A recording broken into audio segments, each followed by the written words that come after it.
I guess Pfizer is admitting some fraudulent bullshit. Let's get into the typical thing that we do here. We sit here, we watch some videos, we react to them, and we laugh our fucking asses off. So the first one that we got here that we're gonna, I don't know if this is true, you know, somebody can fact check me. I guess Pfizer is admitting some fraudulent bullshit. Pfizer has agreed to pay $2.3 billion, the largest healthcare fraud settlement in the history of the Department of Justice. If that's true, think about everything we just went through.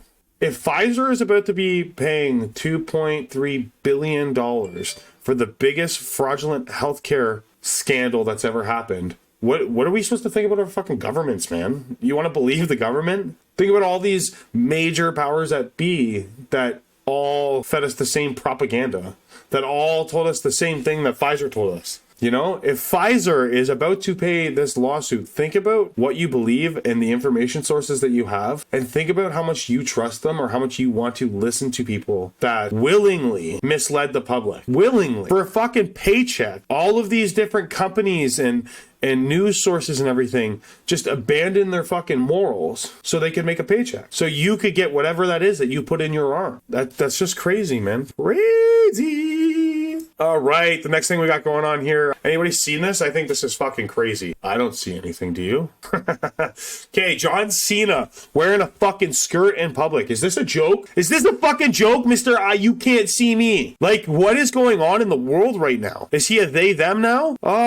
This guy, when I was growing up, John Cena, like everybody knows, like when you're a kid, not everybody knows, I guess, but when you're a kid, when you're a younger kid, WWE is like a part of the culture for some reason. I think it still is probably just because it's like little kid MMA. It's a fucking show, entertainment, and kids really don't want to watch true MMA and appreciate the skill. They need a show and entertainment. This guy was so many people's hero, and now he's wearing a fucking skirt. Crazy, crazy. Next here, we got a little video with Luke and Sneeko. Both these guys are fucking legends. I don't know if you guys know Sneeko or Luke or if you watch any of their content. Both of these young men are absolute legends. I appreciate everything that they've helped me do in my life, and without their inspiration or seeing what they've done with their community, I probably would have never, got all this set up in my garage and started giving it a shot. So thanks to these two. What happens when you put 100 million women on birth control and they urinate all the birth control hormones and estrogen into the water?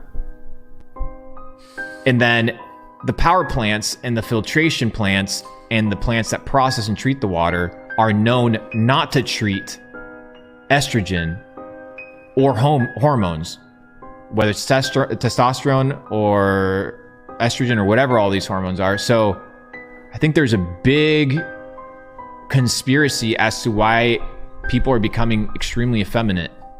It might have to do with the water supply.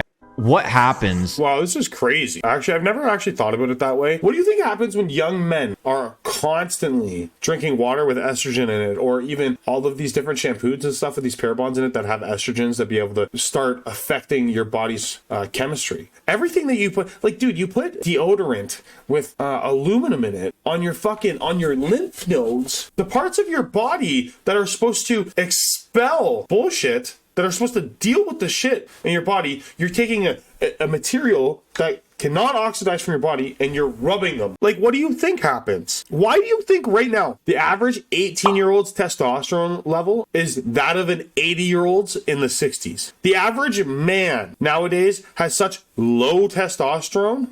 Their testosterone is so fucking low that they're not even men anymore. Why do you think we have all of these bitch boys that want to complain and argue about shit? Why do you think there are no masculine men anymore? Like, yeah, sure, the liberals are pushing stuff down our throats. They're making us think certain ways. They're trying to make the world more feminine. Yes, that plays a toll. But what about the actual men that are not men anymore? There are no strong men. There's just men that cater to these fucking bitches with their cum catchers that think they're boss bitches, and now guys fucking kiss their feet and give them all their money through OnlyFans. You stop doing that too, man. Like, you're supporting this girl on OnlyFans, you're promoting degeneracy because she's got a fat ass. 10,000 of you guys are paying her $3.99 a month. Like, you're making these girls' heads swell so big that they think that they're the prize all of the time. And not only that, you're a fucking loser for paying for it. You're paying fucking $3.99 a month to watch some girl's ass on a screen and fucking like, what the fuck are you doing? If you believe in God, how do you think fucking God looks at you? Like, are you fucked? Stop supporting these fucking basic ass bitches that think they're hot shit. Stop giving them your $3.99 every fucking month. Stop watching porn. Stop jerking off. Start using that sexual energy to do something in your life. And if you want to learn a little bit about like sexual energy and so on and so forth, go read even Think and Grow Rich by Napoleon Hill. In that book, I forget what chapter it is, but in that book they explain that the majority of men that end up doing something in their life usually happens when in their 40s, when they stop having so much sex. And the coincidental thing that is with that is now you have this sexual energy. You have this essence inside of you that you can almost transmute and use in a different area, which is interesting. Anyway, next on the list here, we got a couple of videos we're going to keep reacting to. We got ChatGPT, some more ChatGPT stuff. So again, I think this ChatGPT stuff is super interesting. I hope you guys like watching the ChatGPT content. But what happened here is fucking nuts. Artificial intelligence program ChatGPT has been broken. The AI was riddled with far-left political bias, but despite all this relentlessly woke coding, ChatGPT has finally been defeated.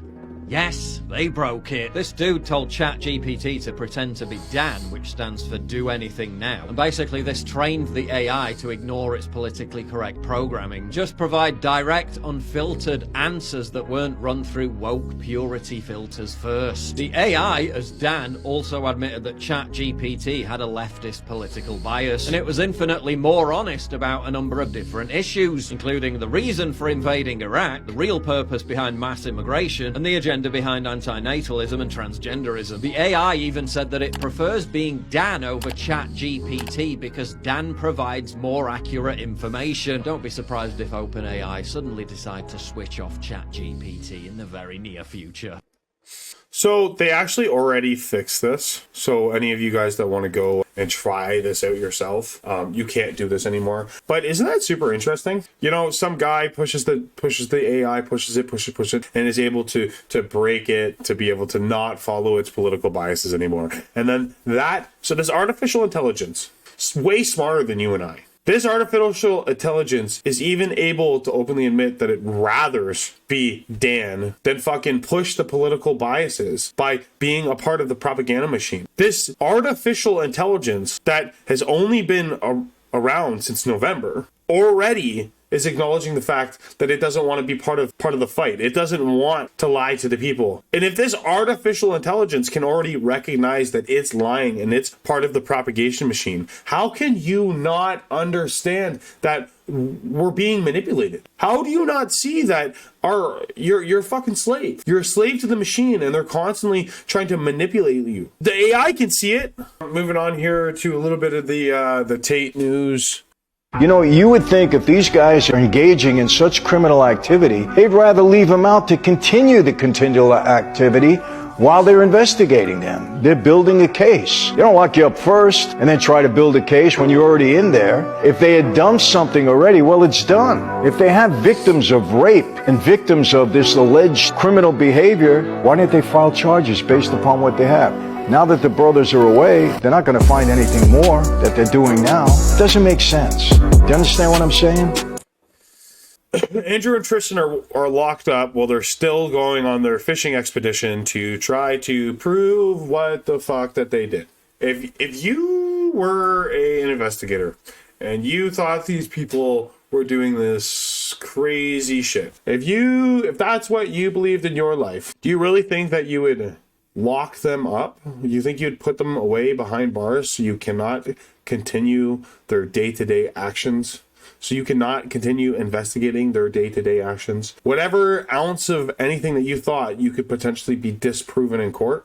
Not to mention all the leaked WhatsApp messages that just came out from the two girls that allegedly were human trafficked. Go look it up. You can find it online. The two girls were allegedly sex trafficked. Their WhatsApp conversations have now just been leaked, and they set it up. They even in the text messages it says, yeah, let's set them up. Like, this isn't verbatim, but it's like, let's set them up, blah blah blah blah. But we're gonna pretend that we still love them, you know? And then in one of the messages that got leaked with one of the girls and her mom, it says to her mom, like, no, we are not held against our will. I can leave, blah, blah, blah, blah, blah. These girls, they lead on to the fact where they're like, let's contact Netflix and Hulu. We're so smart. There should be a show about this after. We are so smart about how we just set two men up. We just ruined two men's lives. We just took two men away from their fucking young children because we think that we're so smart. By doing this to them, somehow we're gonna